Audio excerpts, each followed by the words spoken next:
Hello, loves. Thanks for tuning in to Surprisingly, where I sit with a total stranger and we gab our faces off. Today, I meet Kevin. He talks about his insecurities, his work designing everything from album covers to annual reports, and how we both love being Garth Brooks's kinda, sorta neighbor. I'm your host, Bridget Denahan, and I appreciate you spending time with us. All right, I got a black screen and a blinking. Yep. This, All good. So my story is this. It was not until I was in my late 30s that I ever met another Bridget where it wasn't Wow. in passing, oh, that cashier's name is Bridget. My name's Bridget too. It's spelled the same way. At one point, working at this agency, there were 4 Bridgets who spelled it the exact same way that I do, and that is the most Bridgets I've ever encountered in my life. So. My first full-time job, I was the only guy in the department not named Chuck. Not named named Chuck. Chuck. Lots of Charleses, huh? I don't know what that was about. Did they all go by Chuck? Yeah, they weren't Charlie and Charles and Chuck. They were all Chuck. I mean, there were 3 of them, but I mean, I was the one who's not Chuck. That was going to be my next question. How many Chucks? Chuck. I like that. That's great. There's Chuck, and that other guy who's not And Chuck. that and the non-Chuck. And then eventually they learned my name, and Kevin. yeah, Kevin with a K. that's a great story. I've got better stories, I promise. Listen. Don't you worry. We're good. All right. All right. Are And you? Kevin, feel free. If you're more soft spoken, you can pull the microphone a little bit closer. If you are gonna up your volume, it'll be I mean, I generally talk about like this. I could go softer or louder depending on the mood. Yeah. But I might go like this, and I might kind of go like this. Yeah. Is that still in the? Do you care if I go into Do- you? Yeah. Are you comfortable? Bring it on. Yeah. Okay. Right there. Is that good? Is that better? Wonderful. Okay. All right. Yeah. Eating the mic, like you said. It's really like that's right there. basically- we do an NPR kind of thing. Well, Right where you can. Yeah. I mean, that's yeah. Sure. welcome. We don't want to see any of your face. Kevin, thank you for being here. Thanks for having me. That was very formal, like we haven't just been chit-chatting for the last 30 minutes. Right. I love it.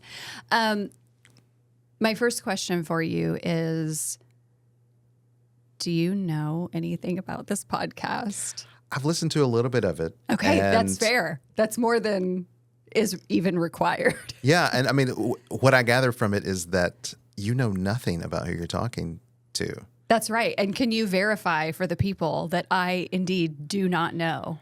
I mean, You. other than the random chit chat about, the farm down the street and the coffee shop, like nothing. Yeah, we did just discover before we started recording that we are neighbors. Basically, yeah. And who is our famous neighbor that we share?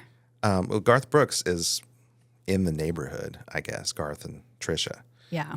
We won't say where because they're owed their privacy as well. But Right. just know that I brag to my friends and family that I can see Garth and Trisha's Christmas lights every year. And if I were a person who had a pair of binoculars, which I am not, I could see what they're watching on their television at any given time. I'm just going to say that. Okay. Well, But- that's good to know. I've only met him twice. Never saw him in person, and I've lived there for 20 plus years. But you've met him? Yeah. On the... Okay, tell me more. You're like, Well- I've met him once or twice, but I've never seen him in person. No, I mean, other than that, I had never seen him, like, even just driving up and down the street. That's what I'm saying. Yeah, I met him in person. But he came to my daughter's lemonade stand, actually. Oh, really? Which was just a super cool thing to do for, a neighbor. And I Because thought that was he's cool. in the neighborhood. Yeah. Did he tip well, or did he... Oh, yeah. Okay. Yeah. She was more excited about that part, my daughter, than the celebrity thing, Did she have any idea? Does she know who he is? I had to whisper in her ear that that's who it was. Like, she knew that was a thing, Yeah. but Do y'all listen to Garth? here and there. Okay. You know, I mean, we all grew up with his music, right? We did, yes. Where are you from? I did. Where are you from originally? So I'm originally from East Tennessee. There's a Okay. town called some would say Maryville. The people who are there Merville. say Merville. That's right. I got it right? Right, Yeah, yeah. I'm married to a country boy, Yeah, so. yeah, Merville. And I grew up. I say I grew up there. I lived there until I was 11. We moved around a few times and Okay. landed in Nashville in the 90s, and have been here ever since. We're in Nashville, Tennessee, by the way. Yeah. I don't know if people know that. That's where we are currently sitting, right? If they've listened to more than probably 10 minutes, they should know where we are. But I love the reinforcement. Like you're doing my work for me. I love it. Yeah. Kevin, you're doing it. So All right. you said that you listen to Garth. I mean, here and there. Yeah. It was not my bread and butter, music. But I mean, it's woven into the pop culture, right? I mean, Yeah. Friends in Low Places. And by the way, when we say we're neighbors with Garth, we're way, way in the low places compared His to. house is, I'm going to assume, his house is a lot nicer than ours. Is it nicer than yours? Well, I haven't been there, but from what I can see, From the size of it. I absolutely tremendously nicer than my. Hi, Garth. Little house, yeah. We're not going to use our we do have a telescope. We're not going to use that and we don't, I think our daughter owns binoculars, but I would never because I'm curious and I'm nosy, but I am big on privacy. Well, sure. That's a fair combination. Yeah. Okay. So earlier when we were chit-chatting and we were having our breakfast serendipitously together. Thanks for the oatmeal, by the way. You are most welcome. You're welcome for that oatmeal. You made a comment, being funny, but also being vulnerable. And my eyebrows are like, You were like, yeah, I'm insecure about this thing. I'll talk about my insecurities all day long. So, Which thing was I insecure about? Oh, we were taking photos, and I was like, well, if you can crop up here, I'd rather, I'm overweight, and I'm a little insecure about that. well, let me tell you, you look great to me. Thank you. I appreciate that. And also, I always think it's super beautiful when people are willing to openly talk about what they don't feel great about. And so I'm going to ask you further, is there anything else that you don't feel great about? And obviously this doesn't have to be like physical things, but Sure. Wow. This is a surprising place to start. Surprisingly, sorry. well done. You're doing all my work. No, I love you. That's not where I thought we would start, but sure. There's so many things. I got lots of things I could tell you about where I've been and what I've done, but in revisiting those, I think through events and think, well, I could have done that better. You're a ruminator? Yeah, that's fair. And I'm the person who, I'm driving home after a meeting going, oh, why did I say that way? Why did I, here's what, I wish I had said this, but. So you police yourself after a conversation? Absolutely. Yeah. I'm going to ask you to, when you're thinking about this later today, don't do that. That's against my nature, but I'll try. Do your best. Do your best. Positive brain talk. Right. Say, listen, Kevin, she meant it when she complimented you. We were off to the races. You were plugging the name of the show. You would listen to the show. We talked about Garth. This is going swimmingly, okay? Okay, so great, no negative self-talk after this on my watch. So, some rumination, some obsessive thoughts. Sure. Oh, absolutely. Okay, Yeah. what else you got that you feel comfortable sharing? Oh, sure. I mean, I have a anxiety disorder. How's that for vulnerable? That makes me uncomfortable. I mean, by definition, right? And it hits me sometimes more than others, but therapy and a tiny bit of medication help, and somebody asked me, I was talking to a friend about this, does that help? And so what, it's better to ask the people around me because to me, I think it does, but am I easier to be around as a result of that, and that's been a 3-ish year process. And the answer I've heard when I asked from my wife is yes. Need fresh content like social and web assets, copywriting, and more? Visit freshconsumables.com. So can I ask you don't have to say the name of your drug, but can I ask you, because I have some experience with this, what dosage are you on when you say low dosage? I mean, like a baby amount. Yeah. I mean, like I'm not even honestly sure whether it makes any difference or whether it's therapy and practice that makes the bigger. But so you're probably on the lowest dose of whatever medicine it's like you take. 5 milligrams or some tiny. I mean, it's this You take it in the morning or at night? morning. Okay. Yeah. I don't know. I've never thought about whether that makes a difference. I will tell you from experience, this is a beautiful immediate point of connection. Both my husband and I are surrounded by neurospicy people. I love that term, by the way. I don't know. Thank you. I use it frequently. I think it's friendly and takes the piss out of it Right. in a way that I think is important. We use the word disorder so freely. Freely. And I know that's a clinical term, but, I more or less identify as neurodivergent, even though the anxiety thing is the only thing I've been formally diagnosed with. Because, I love neurospicy. That's just plain generalized anxiety disorder can be, and for the privacy of the people I love, I'm not at liberty to say more about my personal experience with it, but it can be absolutely debilitating, even when it's not severe. So just anxiety is a big deal. Sure. And also we have personal experience with cuspy OCD things you talked about, kind of being obsessive. Sure. I haven't been formally diagnosed with anything, but I have suspicions. Right. I'm an overthinker and an over-communicator as well, and so I relate to that. Yeah, I think it sounds like we have a lot in common there. Yeah. Thank you for sharing that again, and for talking about therapy. We've had, less than 10 guests on the show, and many of our guests have talked about therapy. They've talked about things like meditation, things that are helping them. So your surrounding people say that medication is helping you. You're like question mark, maybe. Maybe it's the medication, maybe it's the therapy, maybe it's... How did you find out that it was anxiety that you were dealing with? Through your therapist, or?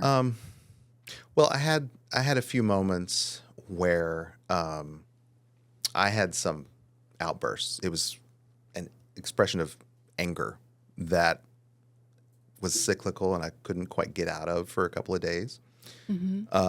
So a study, say, just to clarify, what you were experiencing was a couple of days of feeling like a hum of anger. Yeah, with that's some fair. outbursts. Elevated pulse with a few outbursts. It was like I had to vent it, you know. And in those moments, I felt like those were justified because I was in this you can't help it. distorted sense of reality. Like everything seemed like it was really elevated. Even the events that I was responding to seemed elevated in my mind. It was only in retrospect that I could go back and go, oh, that wasn't nearly as big a thing as I imagined it to be. And it was a weird, like I was in some kind of fog. And that's,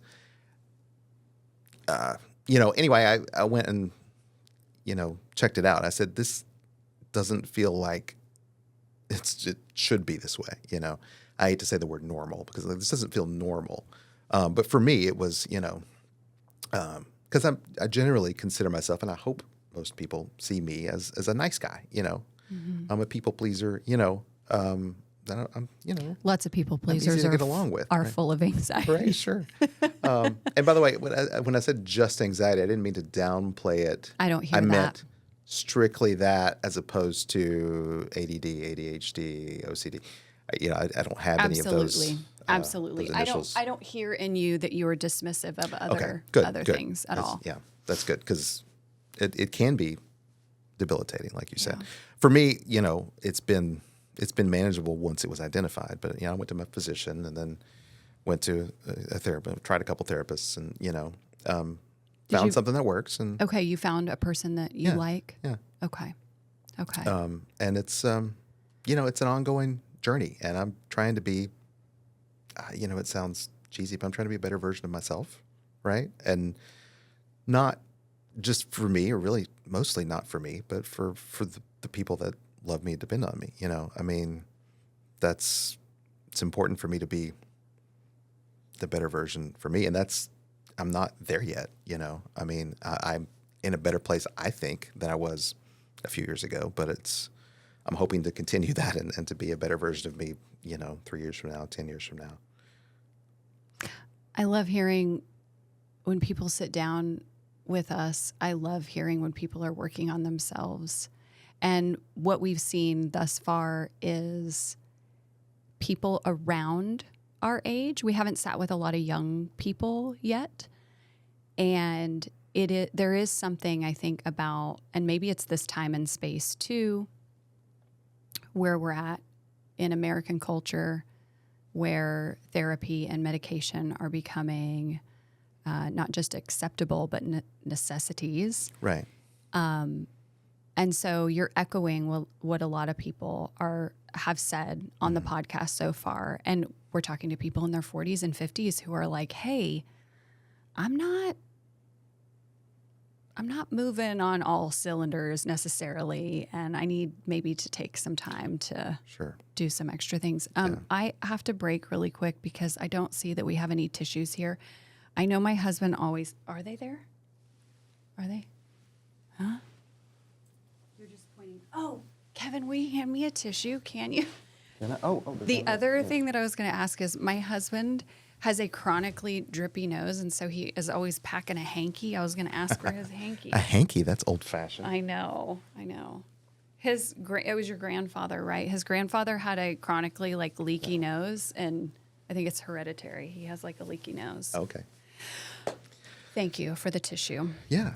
Okay, so you shared about a body insecurity, a brain insecurity. Sure, yeah. Or a challenge that you deal with. Anything else? I mean, that's a lot. That is plenty. But I mean, plenty. the second guessing yourself. When I get off, on a Zoom call or a phone call, I double check to make sure I actually hung up. And my first thing is like, like, what were you saying? Why did you say it that way? And just kind of beat up on myself, which is not a great thing to do. But I hate that there's for I you. don't know, it's a cathartic moment because I'm on for the time of that call, particularly when it's a video call, and I'm trying to be, especially if it's a prospective client or something that I'm trying to pitch my services to, that I'm turning something on, and I'm not being, That takes a lot energetically. Sure, yeah. In your whole, you right. use your whole body for that. And are you tired after you do that? Yeah. And I'm naturally an introvert. I've had to, over the years, socialize my brain. That's not the right word. But I've had to force myself to become an extrovert. You've had to fake being a person. Right. Is what I call it right. sometimes. And you get me talking, and I will talk to one person. You're going to have to kick me out of here by the time we get going. I won't. We'll be here forever. I'm also a secret introvert. People experience me as an extrovert because I speak with force and with frequency. Yeah. But my baseline is I really only want to be quiet and by myself. Yeah. So I relate to that. And I am exhausted when I really try to focus on people, and being in crowds exhausts me. I mean, Sure. I will feel almost sick sometimes, even being around large family gatherings. It just takes it out of me because I think I'm naturally wired to be alone. Well, and a lot of people don't understand, especially extroverts who don't really have much experience with introverts, don't understand that it's about energy level. It's about how you gain and restore energy. Extroverts thrive on the energy of other people, and they need it. They need to be around other people, or they feel drained. And with introverts, it's the opposite. I love being around a group of people that I am comfortable with and care about. Yeah. A networking party, as sometimes those are necessary. A nightmare for.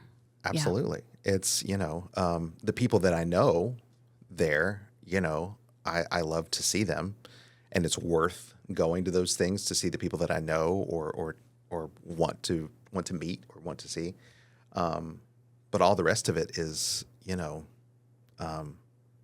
like an obstacle to get to those moments, Do you have, as I said earlier, and I'm not just thinking about one person, but several of our beloveds, and I'm speaking about Jonathan and myself, who have specifically social anxiety. That's what I'm hearing from you. So part of your anxiety is some social stuff. Maybe I've wondered about that, whether that's actually a piece of the anxiety or if that's just a natural introvert sensibility. Do you and have maybe a little bit of both. So my follow-up question, I'm sorry to interrupt. I got excited. Please. My follow-up question is, do you have to physically or mentally gear up and prepare when you know you're going to be with people who you may not know? Sure. What do you do? I don't know. I've never found a good, successful way of doing that. But I mean, I take time for myself beforehand when possible. Since becoming a parent, those opportunities are fewer. I hear that. My pickiness about processes became flew out the window. That's a good way to put it. Yeah. We discovered before we started recording that we both have 10-year-olds. Right. So we are in it. Yeah. I know how that goes for sure. Changes so much. I was so picky about, I need to be in the creative zone. I do graphic design, art direction. Okay. I don't know if we've talked about that yet.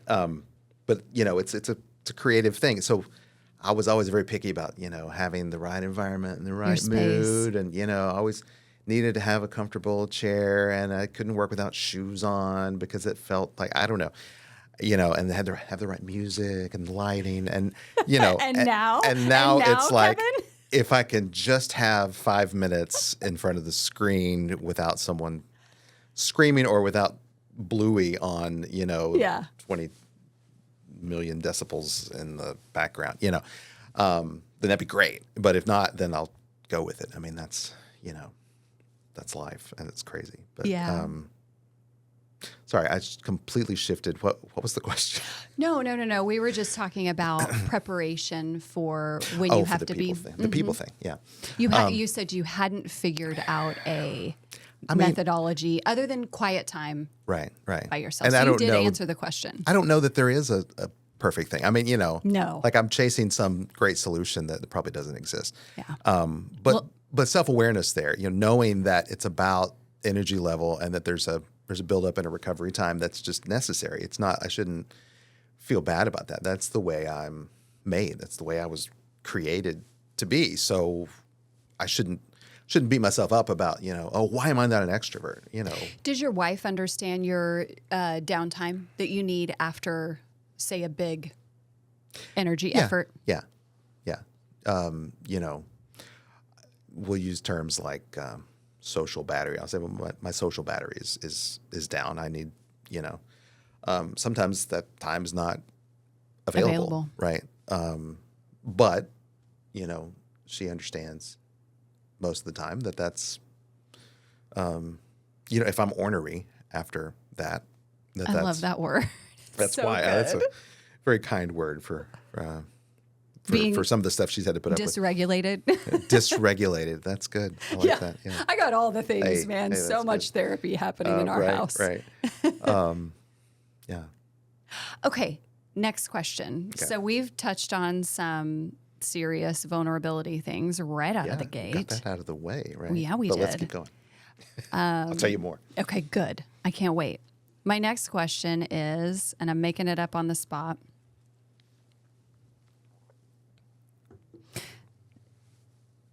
Tell me about a time when you were surprised by meeting someone who was fascinating to you.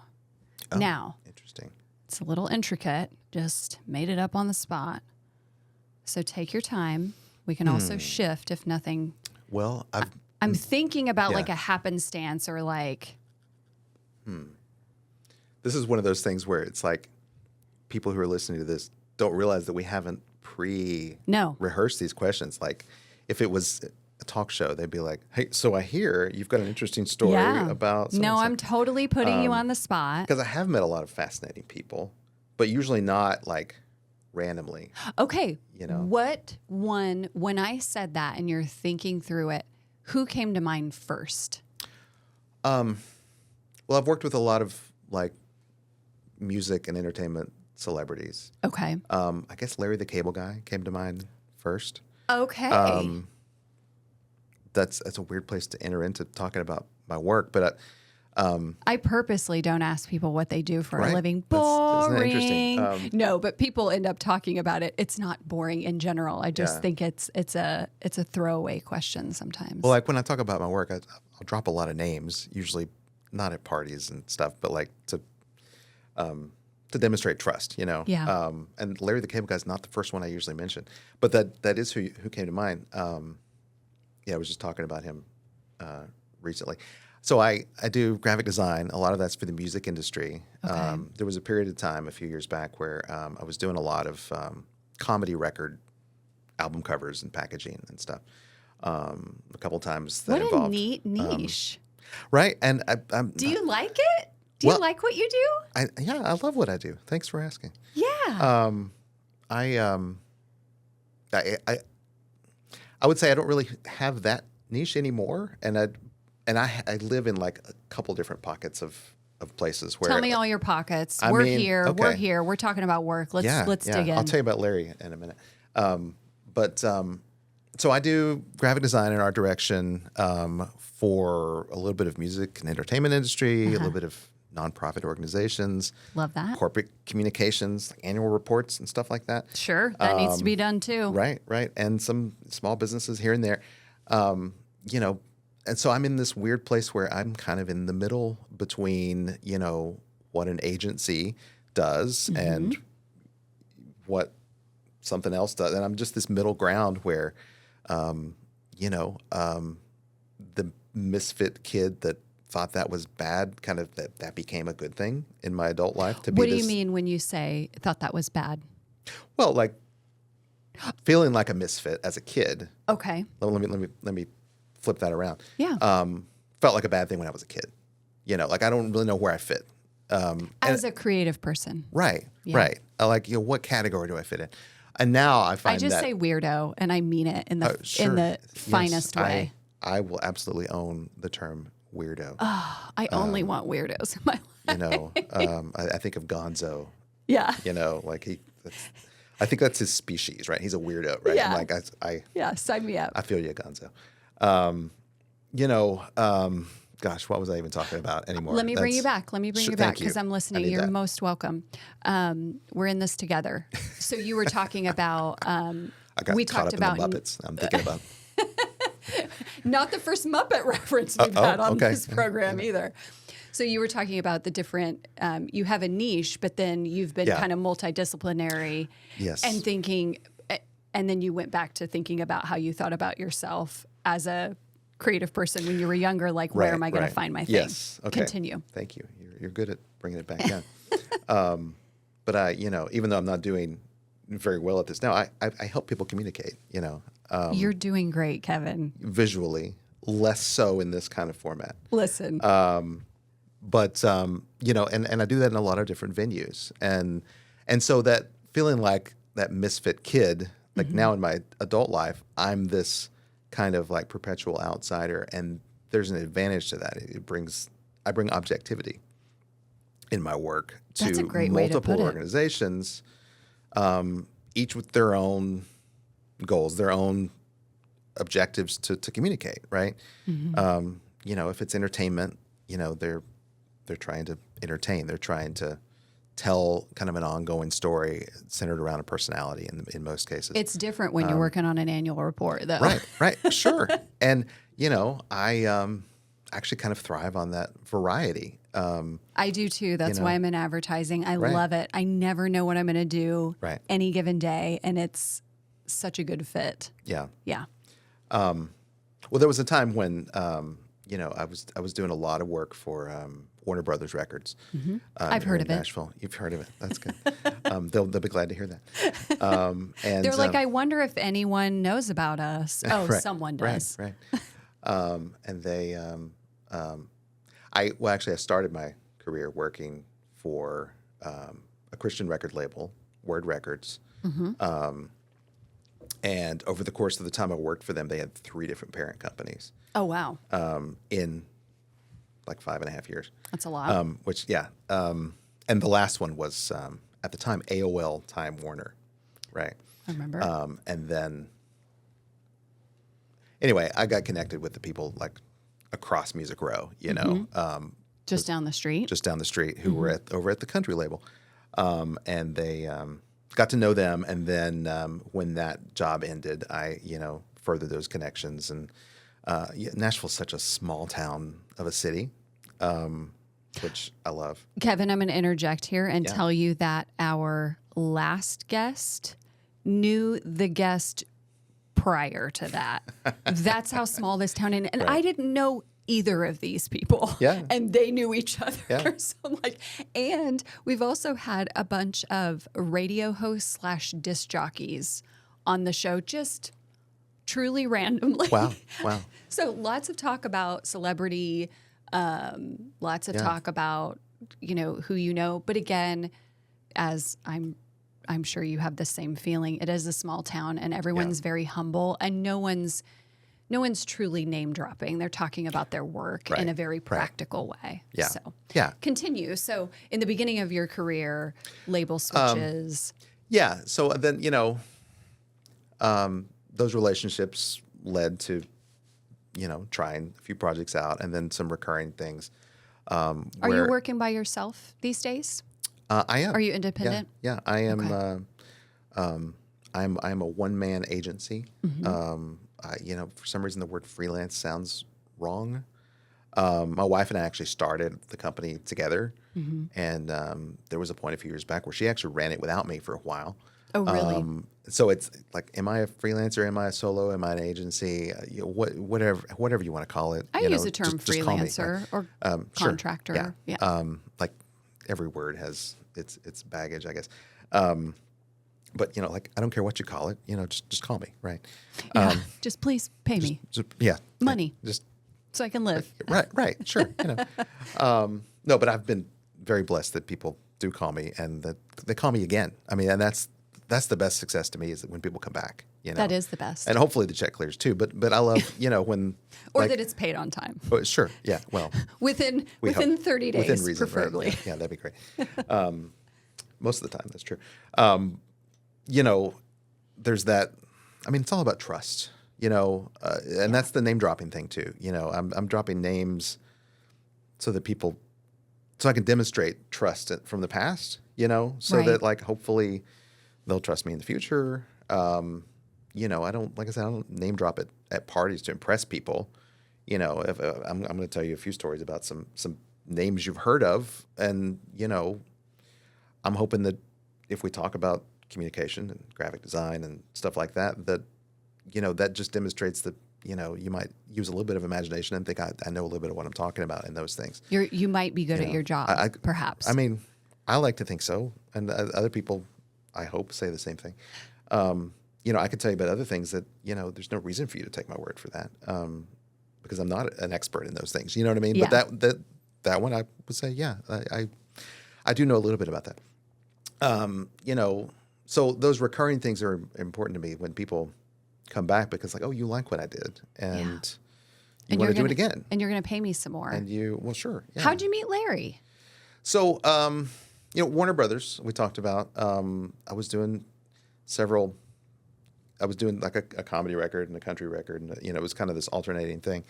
And they set me up to do it. I'm trying to remember which one was first. We did a Christmas Spectacular. It's been long enough. I forget the sequence. And then he had a comedy album and DVD thing called Morning Constitutions. And I love some toilet humor, so Me I was too. I was all in. Let's talk about poop all Right? day long. Sure. I mean, yeah. It's How was your poop this morning? it was okay. Okay. It was Of average it was consistency. yeah. You did poop this morning, though. I did. Thank you for asking. Oh, you're welcome. I couldn't come in here and not because I would be so much more uptight Yeah. than I am right now. You would. I wouldn't be as vulnerable. Had you not pooped. Right. Okay. Thank you for that sideline. I appreciate that. So earlier you said that Larry, the cable guy, was the person that came to mind when you were thinking of someone interesting and surprising. Tell me more. Yeah, well, what was surprising about him was what a professional he is to work with. Like you think he's just this goofball, right? But so I did a couple of photo shoots with him, and I was the art director, not the photographer. When I say I did, there was a team there. Thank you for distinguishing. Yeah. So I'm not a photographer. I actually can't be because my eyes won't focus right. But that's another story. So there's lots of side things. But I never tried to be because I value people that do that really well, and there are a lot of people around here that Who do are that really well. really and I good love at it. working with talented photographers, among other people who do what they do well. So my friend Eric May, who's a photographer, we traveled to I forget which time, but we went to Vegas for the Christmas one and Minneapolis for the Morning Constitutions one. I think it was the Minneapolis one that was first. But we get in the room with him, and he just knows how to switch poses instantly. It's like he's a machine of he has honed his character. Oh. And it's not, I wouldn't say it's artificial. Like in real life, he's 50% that character. He's just cranking it up. I mean,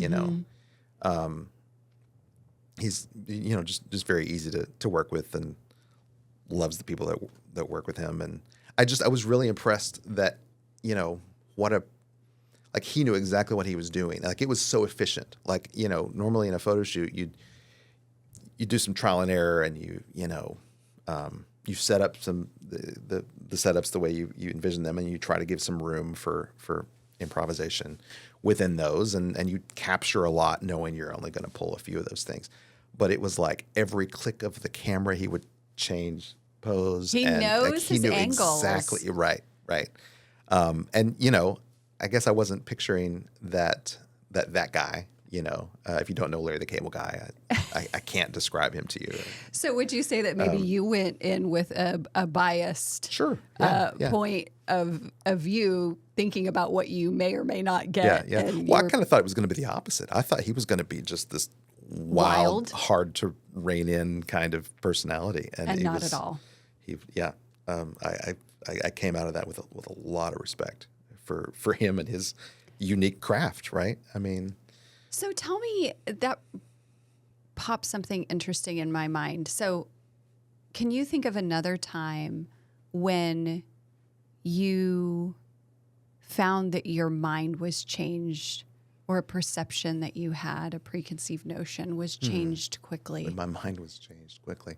Well, for the same label, I did a lot of work for the country group Big and Rich. Do you know them? Yes. Really fascinating guys. How was it this went? I hope I don't fuck this up, but I'm going to throw it out there. Okay. Is it Save a Horse, Ride a Cowboy? That was their big breakthrough. Yeah. It's so good to this day. It's a tasty jam. Right. I mean, and my favorite part is isn't it in the beginning of the song? Isn't the beginning da da da da da da da da da da? Yep. Yeah. Okay. That's okay. Absolutely it. I'm clowning, but I love that song. I was working with them on that During that time. record. I mean, that was Lucky their you. debut.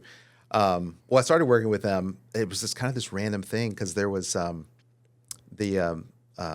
what they call it, the Blue Collar Comedy Tour, which was I remember. Bill Engvall and Larry the Cable Guy and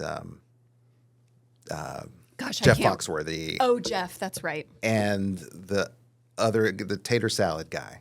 Taters. I don't know. I don't know. His name is escaping me, and I feel bad about that. I but- kind of like these moments in the podcast because I told you earlier it's warts and all, Yeah. and just listeners will be like, it's. Right. They'll be filling it in. Yeah, yeah. Or And they'll Google it. That will be the thing when I'm in the car going, I should have realized it was Kevin, don't. Ron We've gone over this. Don't tater do salad. it. Ron. It's probably not even Ron. I don't know. Yeah. It's Jeff. No, it's not Jeff. That's We Foxworthy, already yeah. got a Jeff. Okay. Anyway, Continue. they had this. I did the soundtrack album packaging for like a movie that they did of that tour. It was a weird layer thing. Yeah. And they had this like red carpet debut of the film. Like over at the Belcourt Theater, which is a local arts theater here in Nashville. Nice. Love that place. Yeah. Oh no, it's so great. I kind of miss the old pre-renovated version though. Honestly, it's beautiful, but there was something just comfy about the. So I don't think when we moved to town, Ron White. Ron White. Thank you. Ron White. Ron Tater Salad White. Yes. He was part of that. Thank goodness we have Jonathan here Right. Thanks, Jonathan. to keep us from fucking up further. I was right about the Ron part. Oh yeah, you did say. I did say Ron. I was like, it's probably not even Ron. It You're is like, Ron. It's probably Okay. not Ron. I love it. You were right. Trust yourself.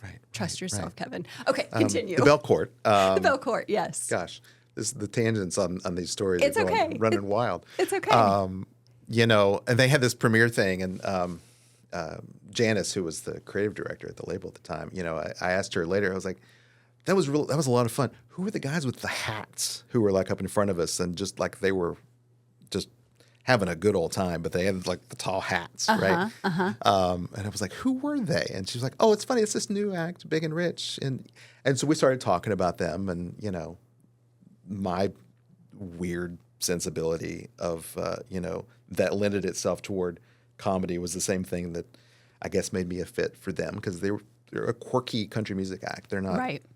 the typical. I've done more typical country music acts, but that they were very different. I mean, and that is exactly what they would say about themselves. Like there's something different. Save a Horse, Ride a Cowboy was the breakthrough single. Anyway, so It's just so good. I did, this cover, and of course, like anything with design, like you try out a bunch of options. And I don't know that people may not realize that the number of options and number of voices that go into seeing those options and deciding by committee what actually gets seen is just an enormous amount of things. So, Kevin, I'm going to pause here. Yeah. And for possibly new listeners, if you don't know, we are a content studio that produces this podcast. We are affiliated with an ad agency, recently renamed Artists and Outlaws is our new name, but a longstanding agency. And you bring up an amazing point that I think a lot of people don't understand, and that is that when a thing gets made, whether it's album art, whether it's an ad, whether it's a painting, paintings are a little bit different, but for what we do on the business side, I always say you have to be a little bit of a masochist to be in our industry. Mm-hmm. It is a little bit like Sisyphus every day. And yes, so many it is a hard gig to be a creative in industries like ours. You have to have a tough skin, because it's not as easy as being like, look at this pretty shiny thing I made. Don't you love it? It's like, well, anywhere from 3 to 18 people have to also love it. Yeah. And changes get made, ideas get whittled away. At the end of the day, going back to what you said earlier, if you get paid, the check clears, and they hire you again, and you don't make something that you're embarrassed about, that's a win, baby. Right. That's a win. So what'd you end up making? So the album cover for that, and I think we started with like just the single, like we did a promo single. It was this swirly artwork, and as I recall, it wasn't one of my favorite options I gave them. It's the swirly- art. yeah. Yeah, I have it on my phone, man. Okay, yeah. Yeah, because I own that single. I say cool. own it because I don't do the major like subscription music services. Yeah, you I own rather than rent your music. I right? do, Yeah, and I'm I very love that. bougie about it too. I like brag about it. Am I better than other people? Slightly, for only that reason. You know, I've gone back and forth on that because Tell me. I'm a music collector. You know, but part of that collecting is also discovering obscure things. I know. And what's the best way to do it? The big uns. Yeah, Spotify is a beautiful place to listen to the most obscure thing that you can't find to own anywhere. I know.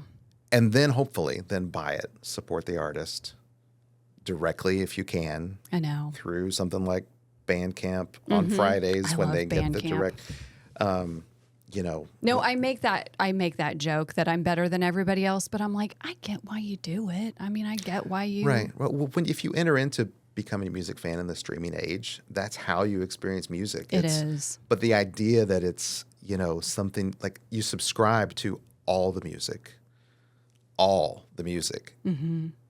for $10 a month or whatever. Like Yeah. that's still to me ludicrous, especially as someone who designs album packaging, because you don't get that tangible thing. But, you know, vinyl sales are through the roof these days because I think one of the main reasons is that people want something tangible in their hands that is like proof of ownership. Yeah. You know, whether they even own a record player or ever play the vinyl. You have a record player? I've got a couple. What? I wish I had a better one. What is on your record player right now at Oh, home, wow. if you know? Let's see. And while you're talking, I'm going to look at something real quick. Okay, let's see. What's on my record player right now? I'm trying to remember. Or if you remember the last thing. The last thing that was on it was Happy the Man, which was a 70s prog progressive rock, mostly instrumental band. Okay. And it was their third record. I think that was the last thing was on there. So that's pretty obscure. I guess. Yeah. Yeah. And why do you have two record players? Well, I got one upstairs in And the one house down. and one down in my studio. When you say, and forgive me for multitasking, when Yeah. you say that you wish you had better record players, what do you mean? And do you mean, I'm going to make an assumption, do you want one that flips by itself? Because that's what I want. That would be nice. I don't know how much those are. Jonathan, do you know how much those are? Aren't they like $1,500 or something crazy? Probably. Worth every penny, though. Tell me what upgrade I you would want. love that. Just the sound quality. I mean, I've got, you know, one of those $100 Ion things with the USB interface. And, you know, I mean, okay. it's, I would love to have a good, you know, direct drive instead of belt driven, you know, and with just a better sound quality. What's the difference between a belt drive and I'm a... really speaking You out don't of my know? element here. It's just Okay. like, those are the more expensive ones. Okay. You know what I mean? And it's like, I think you get a more a steady speed Okay. of rotation with those. That's my very non-expert understanding.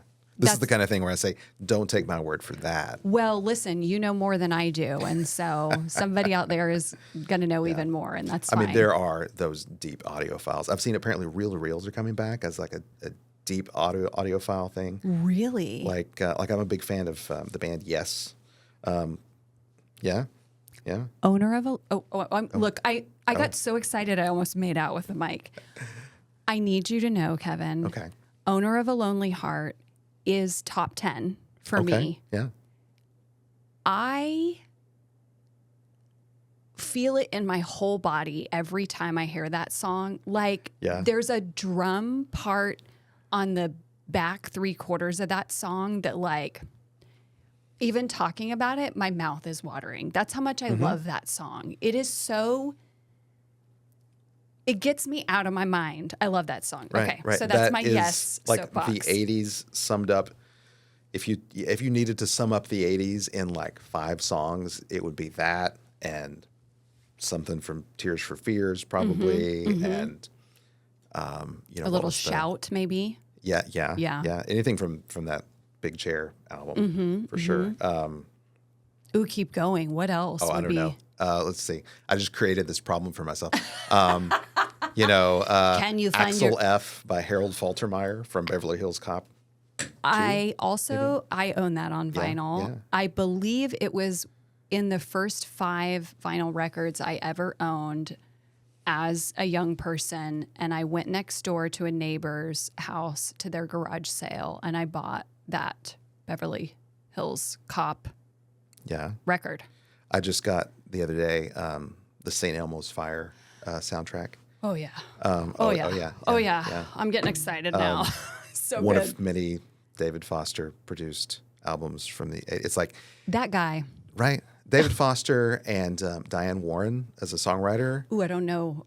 You know her. I know her work. Nothing's Gonna Stop Us Now by Starship. Yes. That's another one I'd add that to the list, And but that we was could her. build this thing forever.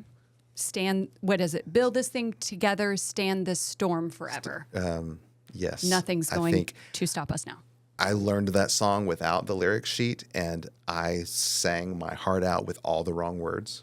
So I That's don't okay. actually know what the real words are anymore. I think I fucked it up in the beginning. I think I corrected. Who knows? Does it Right, matter? right. No.